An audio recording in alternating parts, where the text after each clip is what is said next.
Hi friends, అందరూ బాగున్నారా? అందరూ బాగుండాలని దేవుని మనస్ఫూర్తిగా కోరుకుంటున్నాను. అదేవిధంగా ఈరోజు మా ఇంటి స్పెషల్ సముద్రంలో దొరికేటువంటి సందువ చేపల కర్రీ. ఈ కర్రీ ఏ రకంగా చేయాలో నా స్టైల్లో చేసి చూపిస్తాను. మీరు కూడా ట్రై చేయండి. ఒక్కడు కూడా మిస్ అవ్వద్దు. వీడియో స్కిప్ చేయకుండా కడ వరకు చూడండి. నేను వండే విధంగా నా టేస్ట్ రావాలి అంటే కనుక వీడియో పూర్తిగా చూడాల్సిందే. ఈ చేపల పేరు వెరైటీగా ఉందనుకుంటున్నారు కదా, టేస్ట్ అయితే చాలా బాగుంటుంది. మా కోనసీమ వాళ్ళకి తెలియని వారు ఉంటారు. ఈ చేపలో కాస్ట్ కూడా చాలా ఎక్కువ ఉంటుందండి. ఇది చిన్నపిల్లలు కూడా ఈజీగా తినచ్చు, ఎందుకంటే ఈ చేపల్లో ముళ్ళు గట్టిగా ఉండవు.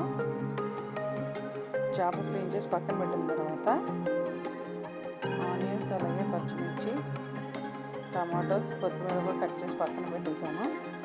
అలా స్టవ్ పైన వాడి పెట్టి ఆయిల్ యాడ్ చేసిన తర్వాత ఆనియన్స్ వేసి హై ఫ్లేమ్లో ఫ్రై చేయాలి. మీ అందరికీ ఒక విషయం చెప్పాలనుకుంటున్నానండి. మొన్న ఒక విషయంలో నేను చాలా బాధపడ్డాను. ఎందుకంటే నా వీడియోస్ ఇలా యూట్యూబ్ ఛానల్లో అప్లోడ్ చేస్తున్నాను, కుకింగ్ వీడియోస్. మీరు చూడవచ్చు కదా అని చెప్పి నాకు తెలిసిన వాళ్ళే నేనంటే వాళ్ళు ఏమన్నారంటే, నీలాగా పని పాట ఏం లేకుండా ఖాళీగా ఉన్నామా వీడియోస్ చూస్తూ కూర్చోడానికి అన్నట్టు మాట్లాడారు. వాళ్ళు ఎంకరేజ్ చేయకపోయినా పర్వాలేదు, కానీ డిస్కరేజ్ చేసినందుకు నేను చాలా ఫీల్ అయ్యానండి. అంటే పని పాట లేక చేసే వీడియోనా ఇది అనిపించింది. ఈ వీడియో తీయడం ఎంత కష్టమో ఎడిట్ చేయడం కూడా అంతే కష్టం అండి. ఇది కొంతమంది ఏ ప్రాఫిట్ లేకపోయినా కానీ ఊరికి అలా గాలికి తిరిగి వస్తున్న వాళ్ళు ఈ రోజుల్లో మంచిగా అనిపిస్తున్నారు. నాకు తెలిసి వాళ్ళకే మంచి పబ్లిసిటీ ఉందండి బయట. కష్టపడే వాళ్ళని ఇలాగే డిస్కరేజ్ చేస్తున్నారు. అది చాలా తప్పు. ఒక మాట అనేటప్పుడు చాలా ఆలోచించి మాట్లాడాలి. నేనెందుకు ఈ వీడియోలో ఈ విషయం గురించి మాట్లాడానంటే, నా వీడియో వాళ్ళు ఏదో టైంలో చూస్తారు కదా, చూడకుండా అయితే వింటారు. వాళ్ళ తప్పు వాళ్ళు తెలుసుకుంటారని ఈ మాట మాట్లాడాల్సి వచ్చిందండి. దయచేసి ఆ మాట ఎవరైతే అన్నారో వాళ్ళ వరకే వెళ్తుంది, మీరెవరో దాన్ని తీసుకోవద్దు. ఆనియన్స్ ఫ్రై అయిన తర్వాత టమాటోస్ కూడా వేసి ఈ రకంగా టమాటోస్ మెత్తగా అయ్యే వరకు గరిటెతో కలిపి అందులో కొద్దిగా ఫిష్ మసాలా యాడ్ చేయాలి. ఫిష్ మసాలా అంటే చేపల పులుసులో జీలకర్ర, ధనియా పొడి ఒకటే వేస్తాం. ఇది గ్రేవీ కదా, చేపలు ఎగిరి కాబట్టి 2 లవంగాలు, దాల్చిన చెక్కలు కూడా వేసి మిక్సీ పట్టాలి. అదేవిధంగా కారం కూడా యాడ్ చేశాను. మొత్తం ఇవన్నీ కూడా పచ్చివాసన పోయే వరకు ఫ్రై చేయాలి.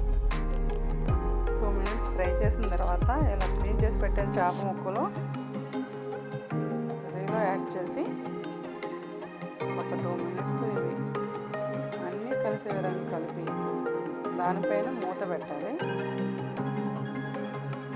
ఒక 3 మినిట్స్ తర్వాత మూత తీసి ఇలా వాటర్ యాడ్ చేసుకోవాలండి. ఇది చేపల పులుసు కాదు కాబట్టి, ఎగురు కాబట్టి కొంచెమే వాటర్ వేయాలి. ఇందులో వాటర్ అయితే ఎక్కువ వేయకూడదు.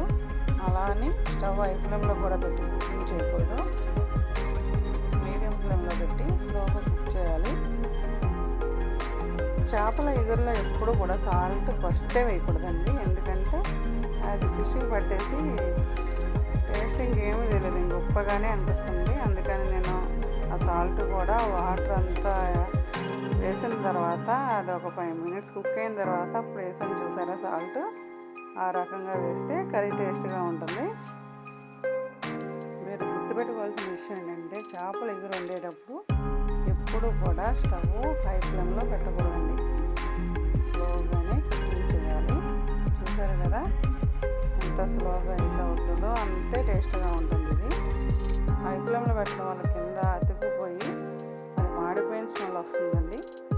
చాలా జాగ్రత్తగా ఉండాలి. చేపలు కూడా ఇరిపోకుండా ఏ పీస్ కా పీస్ కనిపించే విధంగా ఉండాలంటే ఇలా స్లోగానే కుకింగ్ చేయాలి. చూసారు కదా, చేప ముక్కలు ఎంత నీట్గా దేనికి దానికి కనిపిస్తున్నాయో. ఫైనల్గా అయితే కర్రీ అయితే రెడీ అయిపోయిందండి.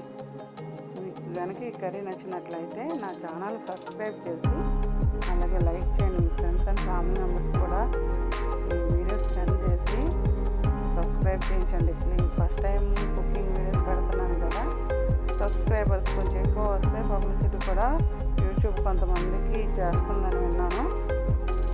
ప్లీజ్ అండి, నా ఛానల్ చూసే వాళ్ళందరూ కూడా సబ్స్క్రైబ్ చేసుకొని ఒక లైక్ కొట్టండి ప్లీజ్. నా కష్టానికి ఇచ్చే విలువ అంటే